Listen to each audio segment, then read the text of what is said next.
mums pagelbėjo, jūsų draugės tokį milžinišką darbą padarė, savo norų, tik tas pasakėm, kad čia tokis bėdas ir savo laiką nepagailėjo.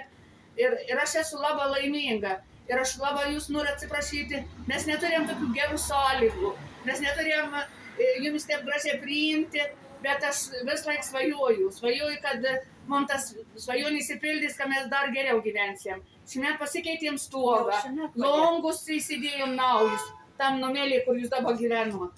Ir jau kitą pavasarį aš galvoju, kad mes kur tualetą dar pastatysim, kad turėtumėm šiltą vandenį. Kad mes jumis galėtumėm nuprausti. Ir ne visai naujas, bet tvarkymus jau dušės. Ir pirkom dekelius, klojim, norim, kad nebūtų tie blogo. Vis tiek namus geriau gyvenam.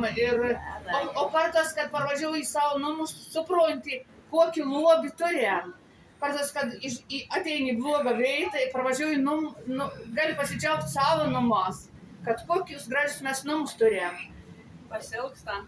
Pasilgstam. Kaip kas? Bet noram ir atitrūkti nuo tų namų, kasdienybės biškį. Ir džiaugaus, kad jūs neįsižadėjot šį metą mūsų tų apartamentų ir visi praleidom tų gerą laiką ir reikia atsiskirti. O jūs šitą mūsų prekiaujamas produkcijas nori pavaišinti.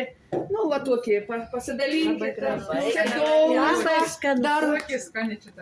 Dar biškį.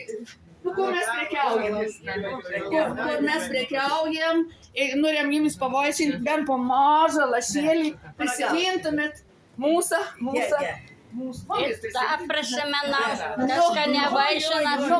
Po biškėlėlį. Čia ir kiti ir be laipsnių, nebijokit, neįsigauskit. Nebijom mes laipsnių.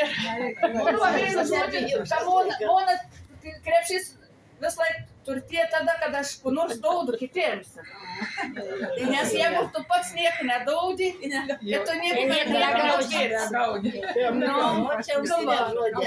Būkit svekas, būkit toks pats stipris ir padėkit vieni kitoms, kad kiek gera ta bendrystė, draugystė, kad šitą senesnis ir jaunesnis viena kitą pagelbėti. Pakelam kitskėt. Taip va. Ir galim mus pakelti. Ačiū jums, kad esat. Ačiū, kad jūs